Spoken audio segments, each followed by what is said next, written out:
Hello and welcome to the Hey Boomer Show. My name is Wendy Green and I am your host for Hey Boomer. And Hey Boomer is a show for people who believe that we are never too old to set another goal or dream a new dream. It is for lifelong learners who are finding meaning and purpose in this next stage of our lives and living the best life that they can. Before we get started, I have a couple of announcements.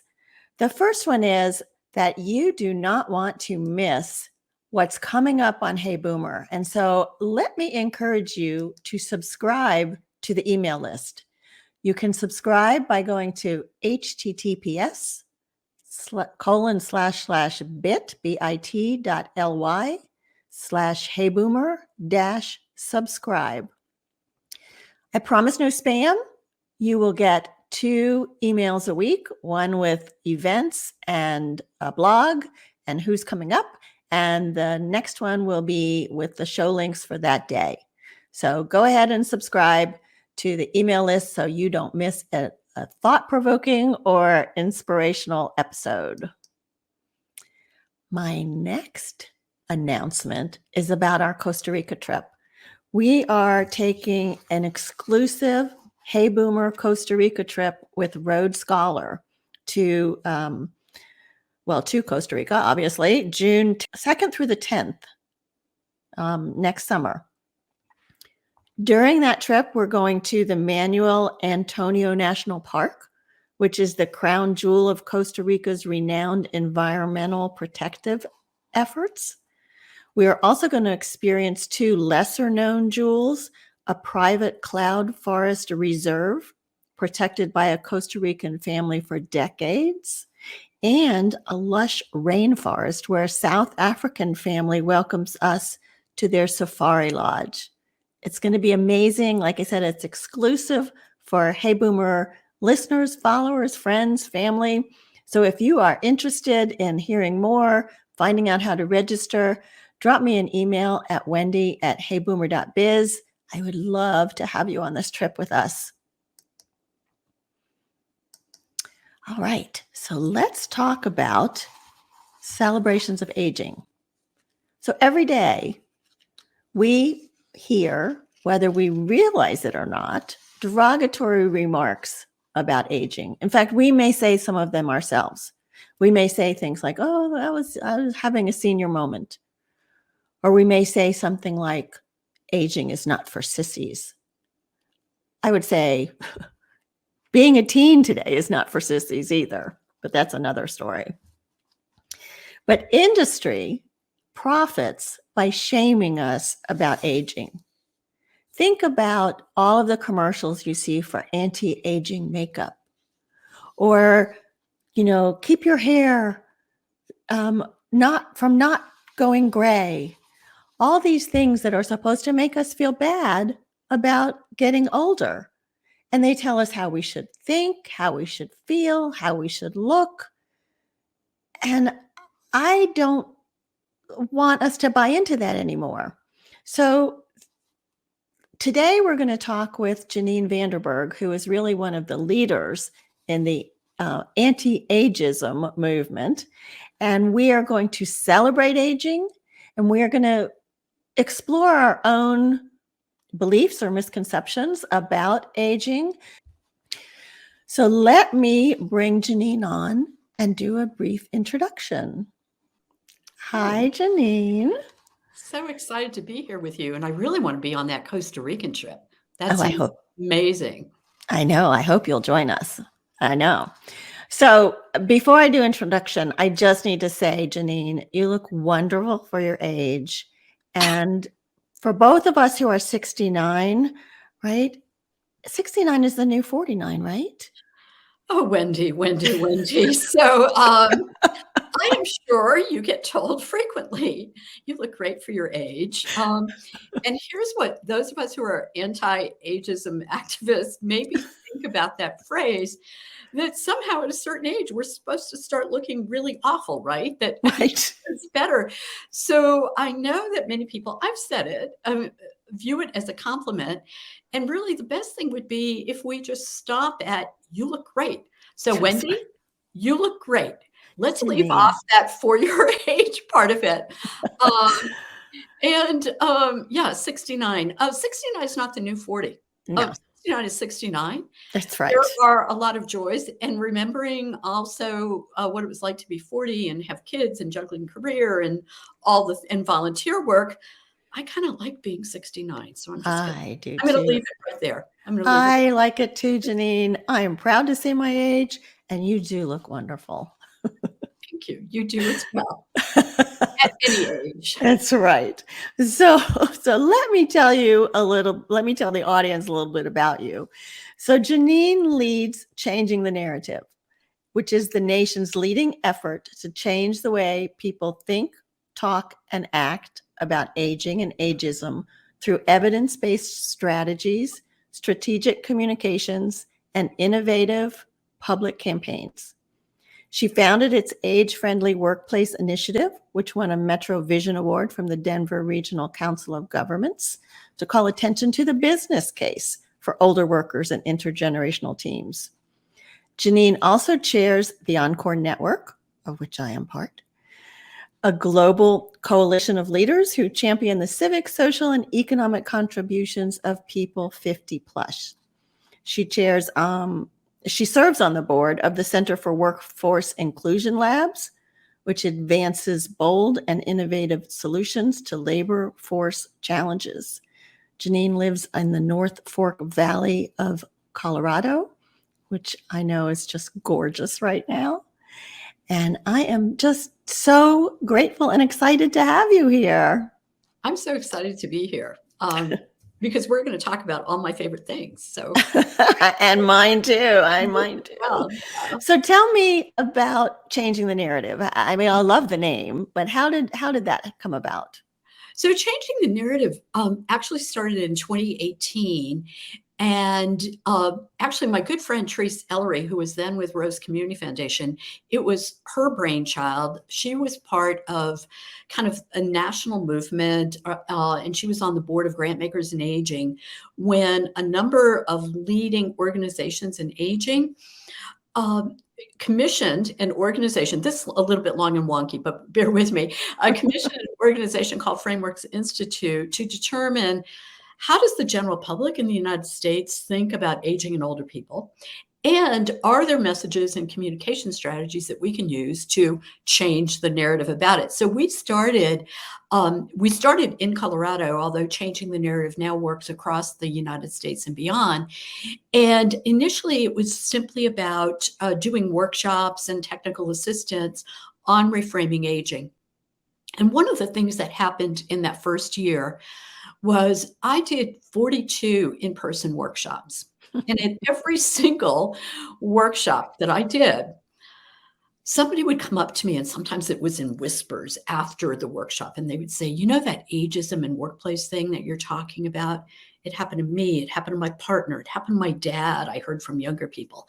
And I was like, this is really interesting. So I went back to my funders, which include now a Next 50 initiative.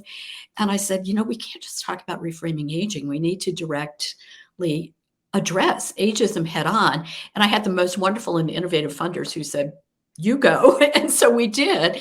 And so really even the term changing the narrative means to us, it's changing the story that we tell ourselves about aging. Mm-hmm. It's changing the story that is told about older women in the workforce and older men. It's changing the story that healthcare providers may have about us as we get older, as in, oh, your knee just hurts because you're older. No, my knee hurts because I did this flying leap and I landed on my knee. My other knee, which is just as old, is just fine. So if you think about story, really changing the narrative just means how do we change the stories that we tell about ourselves, but also that others tell about us. So that's how we started. We've been around now for 5 years. We now address ageism in healthcare, ageism in the workplace, ageism in popular culture, and whatever other ideas. So when we do things like this, inevitably we'll hear from people after who will say things like, have you thought about ageism in this sphere? And we're like, interesting. We'll think about that and we'll research it. So I'm just curious, when you first realized that ageism was a thing, that it was a problem.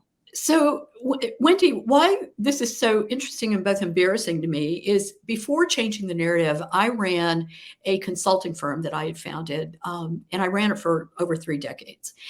And there, if anything, I didn't experience ageism. If anything, the opposite was true, that some of our clients would say, oh, we don't want to work with some of your younger staff. We want to work with you because you have the gray hair. And I was like, but I don't know a thing about quantitative statistical analysis. You really do want to work with somebody on my team instead.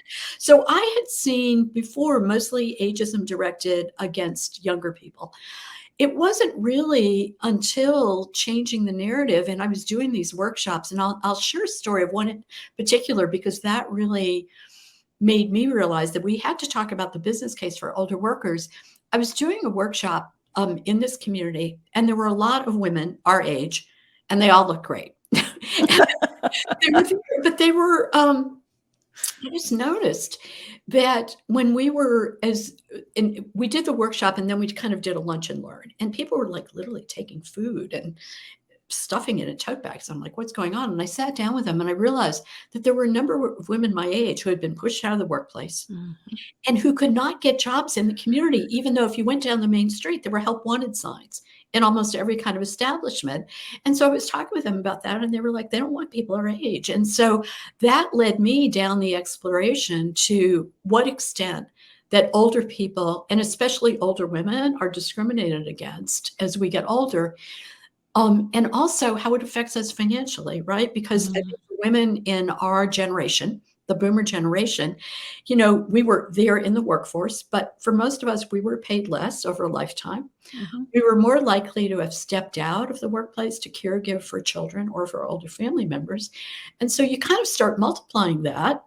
And then if you face ageism as you get older, you're in a much more financially precarious position than are men. And so so I would say all of these things came together to increase my awareness of ageism, but then it also allowed me to look back at experiences that I had had where I hadn't thought about ageism being a factor. So I had served, for example, on the Denver Commission on Aging, and one of my fellow commissioners who actually chaired the commission, at one point, I think we were thinking about doing a food basket program for older adults in the community. And she just looked at me and she said, I wouldn't need a food basket if somebody would give me a job. And at the time, I just thought, okay, but I didn't have ageism as a lens. I didn't understand it. Right. And I realized that, this highly capable woman had experienced significant ageism as she grew older. So, yeah. And, I think it's very similar for me. I certainly experienced ageism. In fact, I lost a job in 2017 at 64, 1 year before I could get on Medicare. Yeah. And I think it was a totally ageist right. Decision, but hard to prove. You couldn't really take it to court. But I still would not have called it, I would call it discriminatory, but I wouldn't have called it ageism. I just didn't have that awareness then. Right. So doing this. You'll probably find this interesting. During the pandemic, changing the narrative, we did a survey of people age 50 and over to find out how people were affected by the pandemic in terms of workforce. And it was a scientific sample. And what was really interesting was like over 3/4 of people age 50, and we did this survey in Colorado. So over 3/4 of people age 50 and over in Colorado had been affected, reporting being laid off, pushed out, salary decreased, right? A lot of the things. But what was interesting when we asked, and so how many of you have experienced age discrimination? 1/3 said absolutely yes. 40% said they didn't know. When we looked at their open-ended responses, I was like, oh yes, you experienced age discrimination. It was sort of like, I don't know if I have, but I got pushed out after training a younger worker in the younger worker job. Yep. I know. Discrimination, right? We don't realize it when it's happening. And that's why you doing kind of shows like this are so important, so that we can increase awareness of it and what we can do about it. Yeah. So we're all aging. I mean, even the young, we're all aging, right? So why do you think it is so acceptable to make fun of getting old and, just all of the industry talking about, oh, save your wrinkles, stop your wrinkles. Like, why do you think that's so I okay? wish I knew an answer to the why. I mean, it just doesn't make sense, right? It's the one ism that all of if we're fortunate, we're all gonna face, right? Because for each one Right. of us, as today is the oldest. I'm sharing this with everybody. Today is the oldest we've ever been. And think about this before you go to sleep tonight. This is the youngest I will ever be, right? If we are fortunate, we're all Right. waking up tomorrow a day older. So we're all gonna face it. There are a lot of theories in academic literature about why ageism exists, and some people say, oh, it's fear of dying. Other people say, it all started in the Industrial Revolution, where all of a sudden productivity and how fast you could make widgets became really important. There are some people that take it back to the invention of the printing press, when you didn't need older people to communicate knowledge and wisdom anymore. But I think you actually hit on it during your introduction. It's financial. There is a lot of money to be Mhm. made in anti-aging. And Mhm. if we weren't surrounded by ageist messages that getting older is wrong, would we really spend $100 on a jar of cream? Probably not. So, I mean, there is money to be made. I mean, it's billion-dollar industries. So I think that is why it exists. And to me, the interesting question is, how do we, as we get older, get out of believing and having absorbed all the ageist messages? One of the things that, to me, Wendy, is really interesting in the research about ageism is actually the older we get, the more that we have implicit bias against Mhm. other older people. And we do Yeah. that because, the theory is we've absorbed these ageist messages from society for a long time. And I sometimes like to tell the story of my dad. The year after my mom died, of course, the siblings, I'm the oldest of five, the siblings get worried and we're like, Dad, we want to, we tried to start showing him some like independent living communities and that kind of thing. And at some point, my dad had this habit of just literally waving his arm across his chest to say, this conversation is over. And so he did that move and he said, Janine, I'm not going to live in any of these. And I was like, why not? Everybody here is old. That's right. My dad was 88 at the I've time. heard that before. So, I mean, it's just that's the extent to which, right? We Yeah. characterize us. So I think, it's then up to us who are older to just say, okay, we can put a stop to this. I've always believed civil rights leader Grace Lee Boggs once said, we are the leaders we've been waiting for. So I think it's up to us. I Like love nobody that. else is going to come out of the woodwork and say, oh, we're going to help those older women deal with ageism. It's us. So Yeah, and it is an implicit bias. I mean, I remember when my parents moved into a senior living facility, and they were in independent aging, but they went to a cafeteria, well, a restaurant, on the facility, right. and I would go and see all these walkers and people in, motorized wheelchairs, and I would be so uncomfortable because I didn't want to be that person in the walker or in the wheelchair. And it has taken a while for me to recognize we're all aging. They're still doing Right. things. They're still involved in conversations. They still have friends. It's like how do we get out of this? Right. All these messages we've internalized. Right. And I think I'm glad you put up, there's also that intersection, right, of ageism and ableism, that somehow, we have this fear of we're not going to be as capable as we were. And it somehow suggests that if you have to use a walker or use a wheelchair, that you're not capable. And we know that's absolutely not true. Um, so I do think it starts with us. I mean, one of the things that we know, and again, why a show like this is so important, is a really powerful way of addressing ageism and reducing it is educating ourselves about ageism, how it works, how it shows up, and more importantly, what we can do about it. And there are a lot of, things that we can do. We don't have to sit back. A friend of mine, liked to say, in the 60s, many of us were working on changing the world in various parts of the world, in the women's movement, social justice, Mhm. racial justice, etc., civil Yep. rights. Um, and her question is, can we do it again in our 60s? And I would argue, absolutely, in our 50s, 60s, and 70s. We're Absolutely. well poised.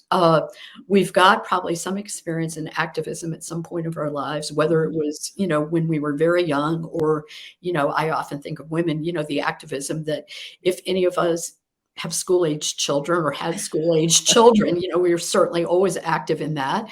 And then, we can do this again. So it's up to us. Yeah, we can do it again. Here's a comment. David says, funny thing, when he was about 60, people started asking him when he was planning to retire. Like, now you're old, retire. Yeah, so David, thank you for raising that, I because know.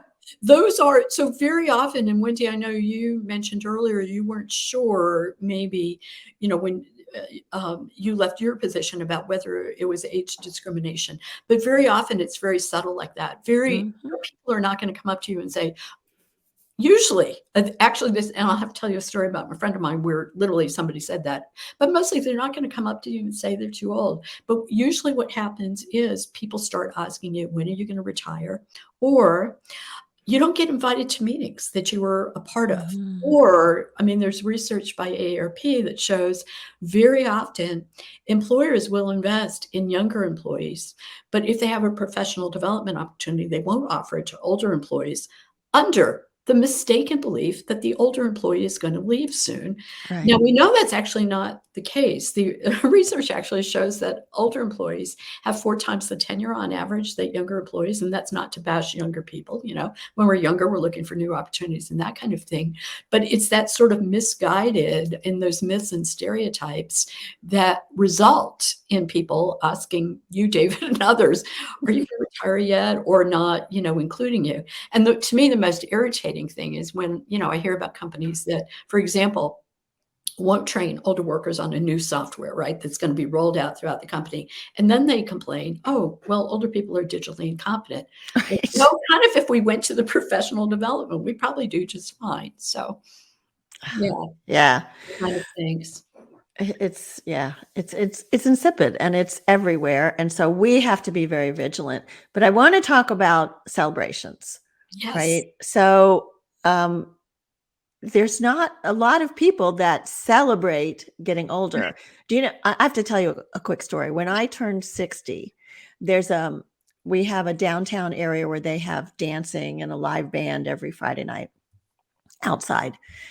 And I decided, you know what? I am going to celebrate turning 60. So I baked a cake Yeah, and I brought it downtown.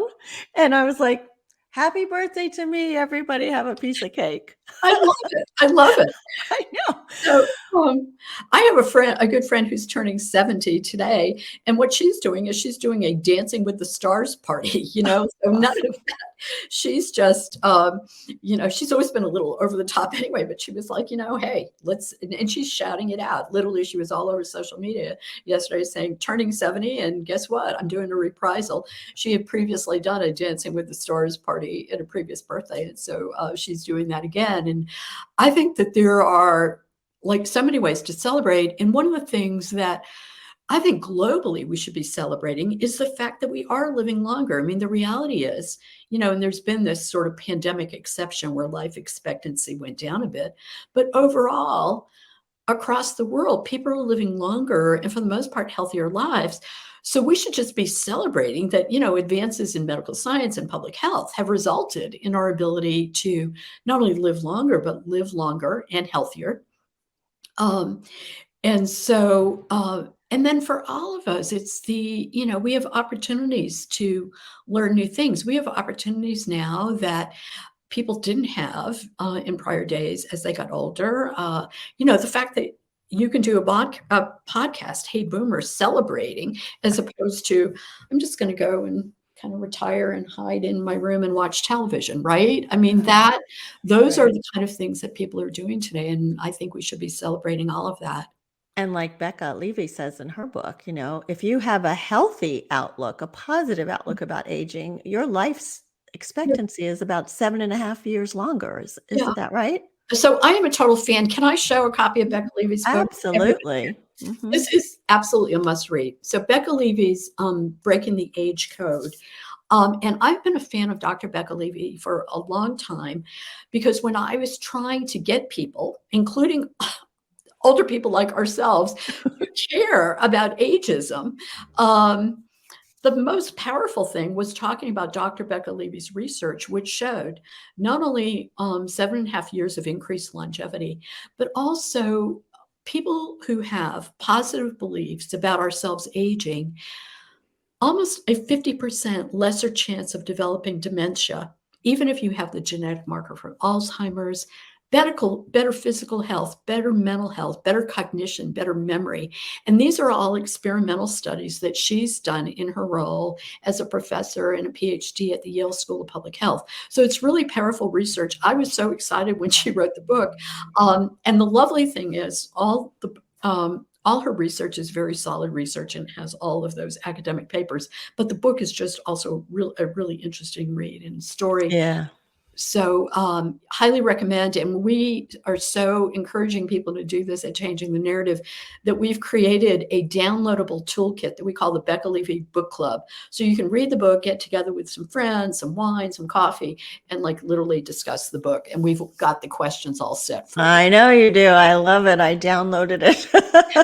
Yeah. Here's a comment from Steve I think is kind of interesting. He says, one observation is that some younger employees object to the work ethic that older employees demonstrate, i.e. they're not checking phone, Instagram, etc., every few minutes while at work. And so, it's a different way of working. So you have some tools for intergenerational working. Right.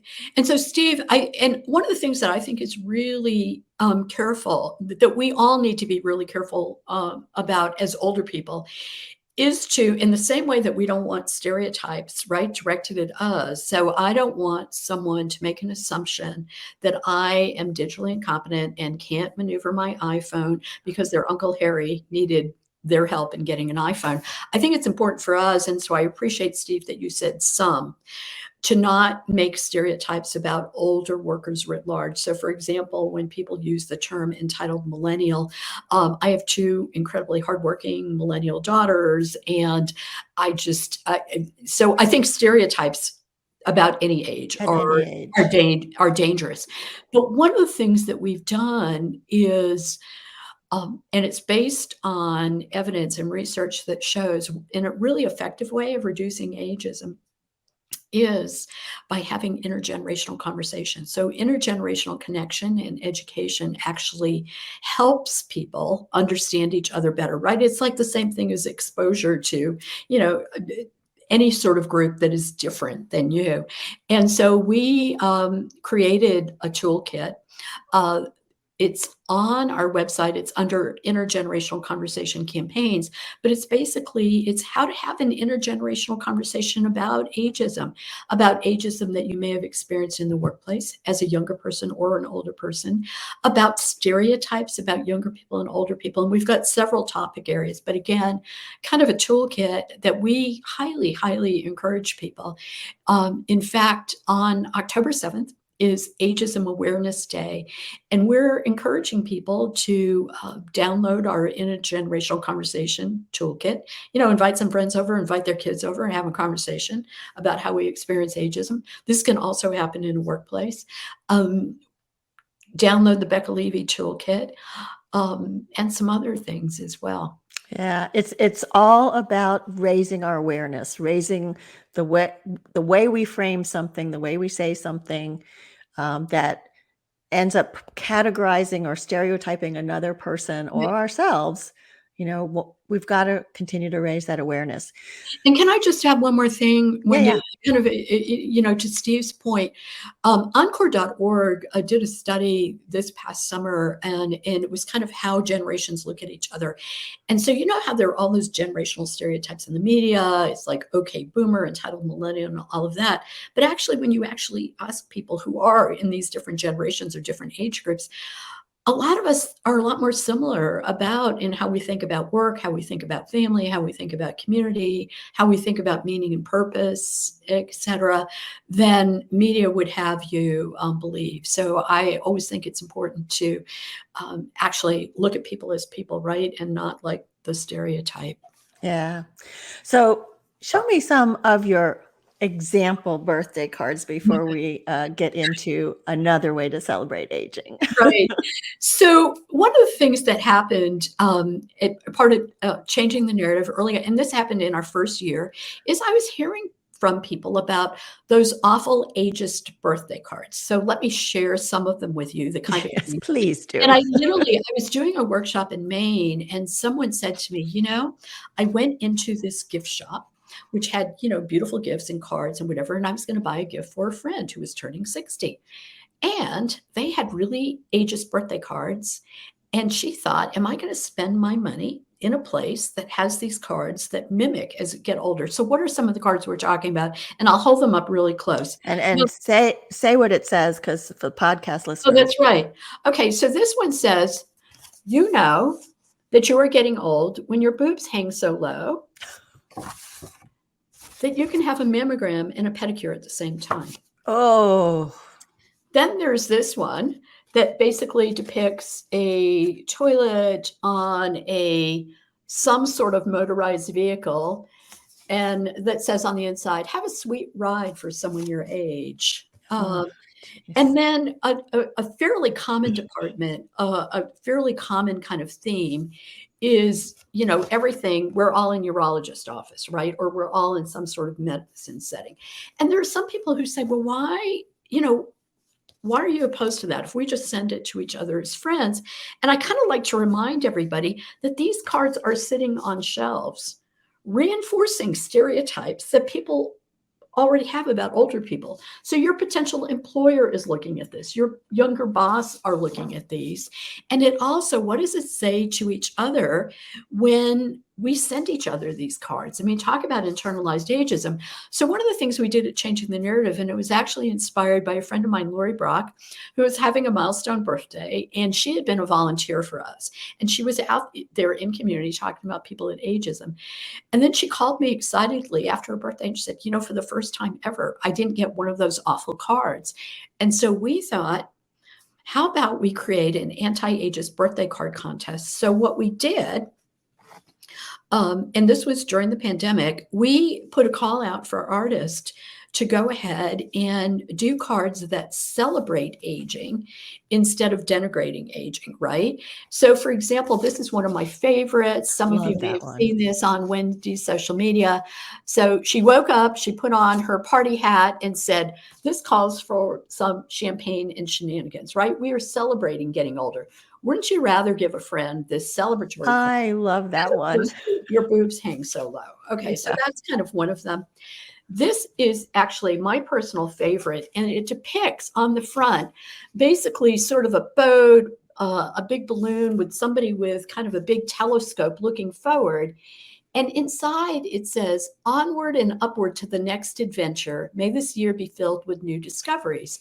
And to me, for all of us in the encore space, right, this is what we're kind of thinking about next. What are those adventures? What are we going to do next? So I like that this celebrates this. And then there were some cards that simply said, you know what, we should simply celebrate the fact we've gotten older. We've got, and this, I like this because this particular Oh, I love image, that one too. Yeah. this particular image is in the western slope of Colorado where I live, and these are the great sand cranes, and it simply says celebrate your seasons. And so, the sand cranes come into the area every fall and then go back and forth. And those to me are messages that say to our friends, our family members, we value you. You're amazing. Let's do Yeah. stuff, let's Yeah. celebrate aging and getting older. And the artwork on those is so gorgeous on all of them. I'm going to show people where you can find this. So if you go to changingthenarrativeco.org, then you can go to campaigns and find the anti-ageist birthday cards. And there are so many gorgeous cards here. Where are they? That you can see. Oh, here, buy now. I mean, just beautiful, beautiful artwork in these cards. I've got a dozen that I've ordered, and they're just, gosh, they're gorgeous. So yeah, changing the narrative, co.org. And as Maria says, she says, celebrate instead of denigrate, and not use these tasteless greeting cards that we have been getting. So thank you for that. Maria, you're singing my song. And I want to share something with you that a comment that my mom posted. So my mom, as she says in here, she's in her 93rd year, right? She's on Facebook watching this show. And she says, as long as your mind is working, you can learn and do things that are helpful to others. You can reach out, help others, mostly by writing to leaders and groups that can make things better. That's what she can still do at 92. So, yeah, she's a good role model for me. You're never too old, right? I love that. And, my mom was a great role model for me when she grew up in a family where somehow, immigrant family, the boys went off to college and the girls did not. And she always wanted to go to college. And when she was 60, she looked at my dad and said, Ray, going to college. And she did. And she graduated 4 years later, magna cum laude, right? She achieved that dream. So the idea that somehow there's an expiration date on what we can do, what we're capable of, is another one of those ideas that we need to reject. Yeah, my mom, she must have known your mom because she went back to school after we all left home, and she ended up getting her PhD. I'm like, oh my gosh. There you go. She reminds me every once in a while, you don't have your, no, she doesn't really, but there's still time, Wendy. There's still time. And it's not too late. Exactly. So you mentioned Encore Network, and part of my inspiration for Hey Boomer was to create a platform to inspire boomers and beyond to be active and involved. Encore Network does something similar, although it's a little broader with intergenerational work as well. Can you talk about that a little bit? Yeah. So Encore Network is basically, think of it as almost, an association, a membership organization of people who believe in this big idea. I like to call it the Encore movement. Wendy, you've been a leader in the Encore movement, but it's the idea that there isn't an expiration date, that as we get older, there are certain things, there's a wisdom, some insight that we've accumulated that can be of value to others. So whether it's in the workforce of, intergenerational teams and reciprocal mentoring, whether it's out there in community around advocacy or volunteering. And I'll give you a few examples. I like to talk about my friend, Councilwoman Debbie Ortega from Denver, and she is our age. And when the pandemic hit, here's an example of how we can bring, our accumulated wisdom connections, right? We build this stuff up over time. And so the pandemic hits. We know because of ageism, PPE, personal protective equipment, was not being directed to facilities with a lot of older people, whether it was skilled nursing or independent living or whatever, it wasn't going there. And so she basically mobilized people that she knew through her government connections. Churches were closed down. So she basically went to a local church and said, I need your space. She got people to donate sewing machines, fabrics, and then she employed a group of low-income women who had been pushed out of their jobs to basically make masks. She got everything donated. And she did all of this within a week. And within a month, they produced 30,000 masks. Oh my gosh. Because she had the connections, right, that you build up over time. As we get older, we know more people. We built up connections. She had the insight of how you could put these pieces together. And she had, I don't know, the wisdom, the desire to make a difference. And I think we all have that desire to make a difference. And as we get older, we have a lot more ability to do that because of what we've learned over a lifetime. So that to me is something to be celebrated, are the things that we've learned over a lifetime. Yeah, I agree. I have a listener, Christina, who is turning 21 in 3 weeks. Yay. I know. Yeah. And I applaud her. Christina writes a lot, and she's written a lot about what she's lived through, and you know, how at her young age she's learned so much, and she enjoys listening to this because she gets other perspectives from us who are older. So Right. I applaud her for being here and being open-minded. Yeah. Well, Yeah. and I think again, like, I mean, one of the things and why intergenerational connection is so important, Christina, I am sure that whatever point you are in your life, you have already experienced ageism because you're younger. And I think to be able to kind of talk across and say, wait a minute, one of the things I talk a lot about when I'm talking about the business case for older workers in intergenerational teams is, why do we think it's okay to push out older people? Because we think they're making more money and we think we're going to save money by hiring someone and paying them less.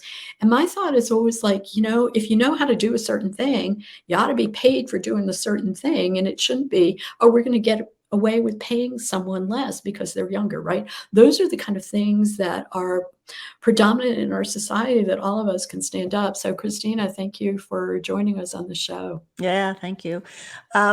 So I know probably most of the people you associate with are very aware of aging and ageism, but do you ever find yourself in a position where you want to say something when somebody says something very ageist, and how do you handle that? Well, I'm okay. I'm going to be having a number of opportunities this week, and one of the Boston Globe did a story on our anti-ageism birthday cards, and they did a great job. The reporter was great, whatever. But some of the comments in there were like, "Whoa!" So I'm actually going to be on a radio show in Boston to, I think, respond to the comments. But what I would say is this: I have never thought that it was a good idea to just scream out at someone and say, "Oh, you're being ageist," right? I Right. think the more that we can kind of understand each other, that's why I really appreciate the work of Dr. Becca Levy, because it says, you know what, we're harming ourselves when we have these negative views about other older people and ourselves getting older. We're affecting our own physical and mental health. We're affecting our own lifespan, right? So I think just continuing to educate people. We have put together in the area of healthcare, I call it a speech bubble chart, but it's like when your healthcare provider says something really ageist, instead of starting to scream at them, you might say, doctor, I really do want to know what is going on about and what my symptoms and what my options are, and not just be told I'm too old, right? So, Mhm. so I think that there are things we can do. I think it's important to use I statements. I think it's important to talk respectfully, unless somebody is getting really rude, and then you can just tell them, sorry, Right. I'm done. Like your dad. We're done with this you're done with conversation. that. I know, my dad had the move. We're done. So I always like to ask the guest if there are 2 or 3 takeaways they'd like to leave the audience with. And so I am asking you, Janine, what would you like to leave us You with? bet. Well, one, can I just say we are going to be doing another round of an anti-ageism birthday card contest, and so we are announcing it on the Wendy Green Show. Hey, Boomer! This will check out our website. We'll be announcing it next week. But if you or anyone you know are a greeting card artist, one of the things that we've heard from people is they like giving humorous cards, and so this one we are going to be asking for cards that are humorous and clever, but that don't make fun of aging. Right. So we're going to challenge people's creativity to do that. So stay tuned for that. Things that I would like to leave people with: we can all educate ourselves about aging. We can all about aging and about ageism. We can all take small steps every day. And I love the example, Wendy, that you provided of your mom. Although, Mom, I think you're taking big steps. If you're doing writing and advocacy, those are big steps, and they're really important. We need to use our voices to advocate for better and more age-friendly policies. And finally, to me, what's really important, I have 2 daughters. I have a grandson now. I think when we're addressing ageism, we're not just doing it for ourselves, we're doing it for generations to come. I've always liked the Native American perspective of thinking 7 generations forward. And I like to think that when we're doing something to end ageism, we really are doing it for generations to come. So that's what I'd like to leave people with. I love that. I love that. I always think about what role model am I leaving for my children and grandchildren? Right. So yeah, thank you.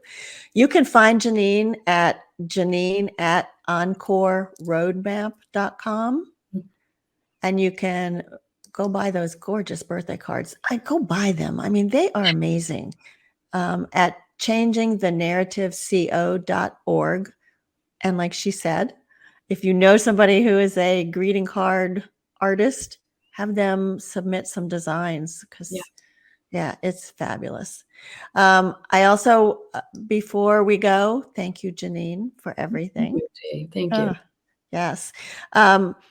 Remember that you can subscribe to our email list at bit.ly/heyboomer-subscribe, and share this with your friends, please, because we want to spread the word.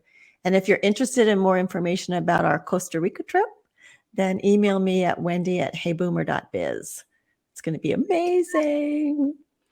Next Monday, you're going to meet Cynthia Covey Haller, and she's the daughter of Stephen Covey, the author of 7 Habits of Highly Successful People.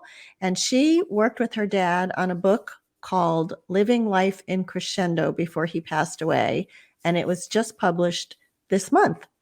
So it so reflects the way we perceive life on Hey Boomer, like keep living life in crescendo and be large and do things and stay involved. So I really think that you're going to enjoy that. The subtitle of that is Your Most Important Work is Ahead of You. I like to leave you all with the belief that we can all live with passion, live with relevance, and live with courage. And remember that you are never too old to set another goal or dream a new dream. My name is Wendy Green.